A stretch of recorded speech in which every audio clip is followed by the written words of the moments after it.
희망의 시간입니다. 우리 아침 예배로 하나님 앞에 함께 나가겠습니다. 오늘은 레위기 21장 1절에서 9절까지의 말씀을 우리 함께 읽으시고 하나님 말씀 나누겠습니다. 제 21장.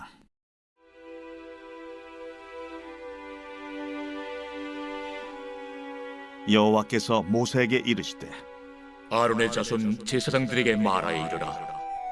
그의 백성 중에서 죽은 자를 만짐으로 말미암아 스스로를 더럽히지 말려니와 그의 살부치인 그의 어머니나 그의 아버지나 그의 아들이나 그의 딸이나 그의 형제나 출가지 아니한 처녀인 그의 자매로 말미암아서는 몸을 더럽힐 수 있느니라.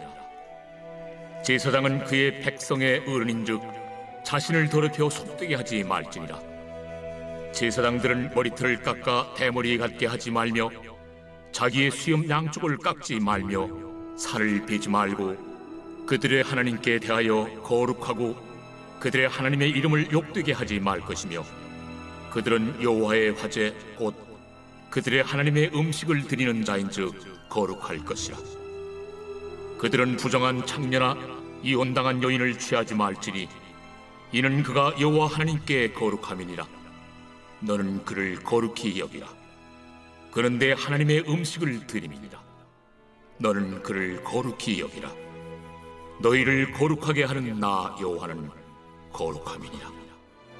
어떤 제사장의 딸이든지 행음하여 자신을 속되게 하면 그의 아버지를 속되게 함이니 그를 불살을지니라.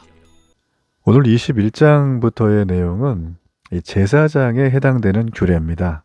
제사장, 그가 지켜야 될 규례, 딱 그 규례에 대한 내용들이 쭉 나오게 되는데 오늘 우리가 이 말씀의 전반부에 대한 부분들, 9절까지에 대한 부분을 좀 함께 살펴보겠습니다. 우리가 여기 보게 되어지면 1절에 하나님이 이스라엘의 제사장들에게 백성 중에서 죽은 자를 만져서 스스로를 더럽히지 말라고 명하셨어요. 자, 여러분이 죽은 자를 만져서 더럽히지 말라. 자, 이런 내용이 레위기 앞에 많이 나왔죠.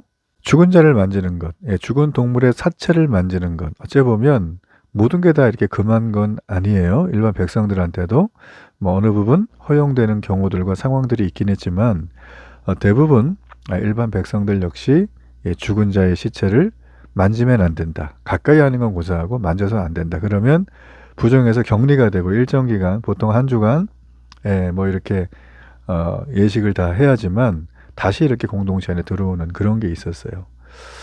여러분 이런 부분들이 당시에는 되게 번거로웠을 것 같아요. 그렇죠? 요즘에도 이런 일이 있다면 너무 번거로울 것 같습니다. 뭐 하루에도 많은 분들이 이렇게 돌아가시게 되고 또 사고로 세상을 달리하게 되시잖아요. 그러다 보면 장례를 당연히 치러야 되고 장례를 참석해서 우리가 애도를 표하고 심지어는 뭐 우리가 이렇게 입관할 때 보통 이렇게 뭐 그 고인의 요즘에는 뭐 이렇게 뭐 만지는 일이 거의 없지만은 예전엔 그런 일이 좀 있었어요. 외국에서는 보면 이렇게 그 관을 이렇게 한 다음에 이 절반 정도는 이렇게 속이 보이는 유리로 이렇게 한다 그러죠. 그러면서 이제 빈손을 밖에 내놓는데요. 그럼 왜 내놓는지 아세요? 그 빈손이 의미하는 건 이 사람이 아무리 살아생전에 명예와 부와 모든 기술과 전문성을 갖고 있던 사람이라도 죽으면 빈손으로 온 것처럼 빈손으로 간다. 이 솔로몬의 잠언을 보여주는 메시지죠. 그래서 이 서구의 이 장례 문화는 굉장히 성경적입니다. 어떻게 보면 우리의 삶이 다 빈손으로 왔다가 빈손으로 가기에 우리의 삶에 100원을 벌든 200원을 벌든 크게 차이 나지 않는다. 그러니 우리가 모든 생활의 염려와 얽매이는 습관을 다 벗어버리고 그리스도 예수의 좋은 군사로 살아야 한다라는 거예요. 굉장히 좋죠? 자, 그런데 여러분 보세요. 근데 이 레위기가 지금 이렇게 명령 말씀이 되고 있는 이 시절은 우리가 사실 뭐 그때 당시의 문화나 배경을 모르면 이 도대체 희한한 얘기가 많다는 게 우리가 느껴져요. 그리고 제가 말씀드린 것처럼 일반인들에게도 이 죽은 시신을 만지거나 접하게 되는 것 자체를 부정하게 여겼어요. 왜 그랬냐는 거예요. 왜 종교의식으로 볼 때 시신이 부정하고 또 부정하니까 절대 만지면 안 되는 건가? 여러분, 이것은 유대인들이 바라보는 죽음에 대한 이해 때문이에요. 특별히 유대인이 바라본 죽음에 대한 이해는 모세오경, 토라에 근거를 하고 있죠. 성경 말씀이죠. 자, 여러분, 그 근거가 되는 게 창세기 3장 14절이에요. 자, 죽음이 그 말씀에 보면 근본적으로 어떤 한 원인 때문에 시작이 되었다 그래요. 자, 그 원인이 뭘까요? 죄 때문입니다. 우리 아담 할아버지와 하와 할머니가 그 일을 해주셨죠. 예, 그래서 죄 때문에 형벌로 육체의 죽음이 오는 거예요. 그래서 여러분, 종교의식적으로 보면 죽음이라는 건 부정함의 대명사라는 거죠. 죽은 시체를 만지는 건 내가 부정해진다, 그것과 똑같아지는 거예요. 자, 그런데 여기 보면 제사장의 규례잖아요. 그러니까 이 제사장은 백성을 대신해서 뭐 하는 사람이죠? 제사를 드리는 자들이에요. 그러니까 예배를 인도하는 분이죠. 오늘날 말하면 목회자들이죠. 목사님이죠. 그러니까 종교의식적으로 부정해서는 안 되죠. 하나님은 거룩한 분이고 지금까지 정결법을 살폈잖아요. 우리가 그죠? 의식법, 정결법, 도덕법 이 세 가지가 핵심이라고 했어요. 이스라엘의 법은. 근데 이 세 가지를 쫙 이렇게 우리가 다 이게 살폈잖아요. 근데 거기에 보면 뭐 한치의 부정함도 허용이 안 되죠. 거룩을 덧입어야 되고 그죠? 그래서 아주 다양한 방식의 내용들이 있었어요. 자, 그래서 오늘 그 연장선상인 거예요. 예.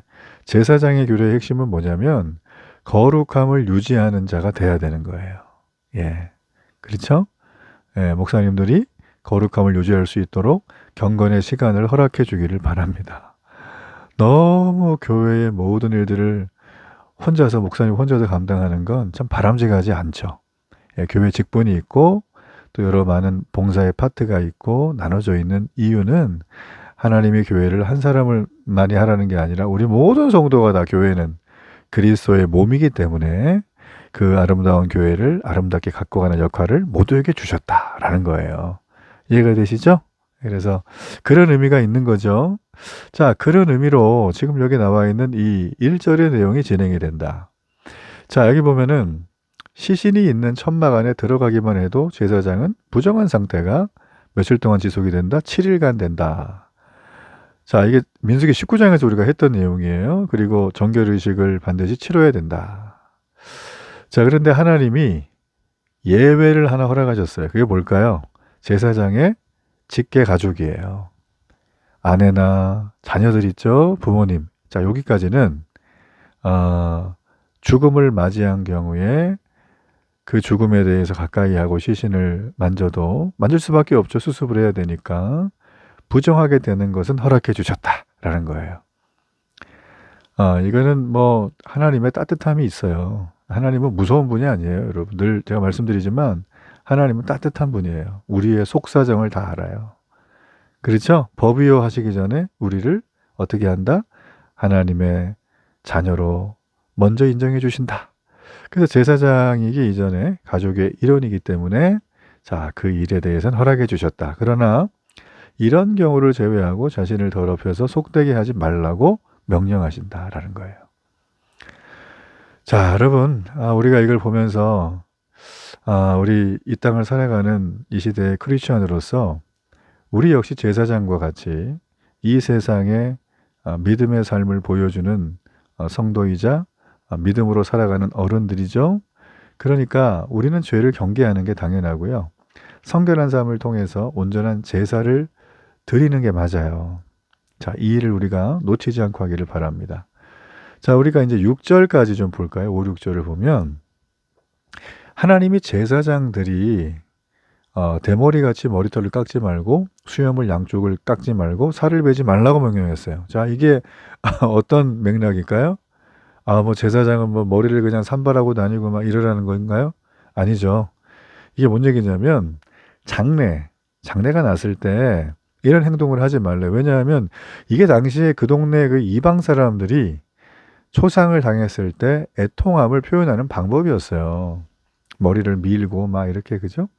그 이스라엘 제사장들은 이방인들의 그러한 관습을 따르는 게 하나님의 이름을 욕되게 하는 행위가 되죠. 그래서 하지 말라는 거예요. 그래서 6절에 보니까 거룩하신 하나님께 제사 드리는 자들로 하나님께 대해 거룩해야 한다. 여러분, 거룩은 우리를 향한 하나님의 뜻이자 명령이에요. 성도에게 거룩은 너나 하는 게 아니라 의무이자 특권입니다. 아무나 거룩할 수 없어요. 예, 하나님의 자녀된 자만 가능한 거예요. 이 거룩은 의무이자 특권이기 때문에 영화롭고 영예롭고 이를 위해서 나의 모든 걸 던져도 아깝지 않은 그런 것이죠. 자, 여러분, 이 세상은 하나님의 뜻을 거스르는 게 아무렇지도 않아요. 세상의 방식과 문화는 그래요. 이걸 단호하게 거부하는 게 어떻게 되는 거라고요? 성도의 거룩을 의무이자 특권으로 영예롭게 살아가는 사람의 모습이다 라는 거예요. 그런 삶을 통해 하나님의 이름을 높이기를 축복합니다. 자, 이제 7절부터 마지막 절을 좀 보면은 이제 제사장의 가정이 나와요. 거룩해야 되잖아요. 근데 가정에 보면 일단 결혼 대상도 아무나 정할 수는 없어요. 여기 보면 제사장은 결혼 배우자를 부정한 창녀나 이혼당한 여인과는 결혼할 수 없다고 돼 있어요. 자, 여기 보면 이 부정한 창녀라고 하는 게 조금 우리에게 해석의 여지가 좀 있는데, 자, 이게 원어로 보면 진짜 창녀를 말하는 것 같지는 않아요. 창녀와 결혼하진 않을 거니까 제사장이, 그죠? 당연히 상식적으로.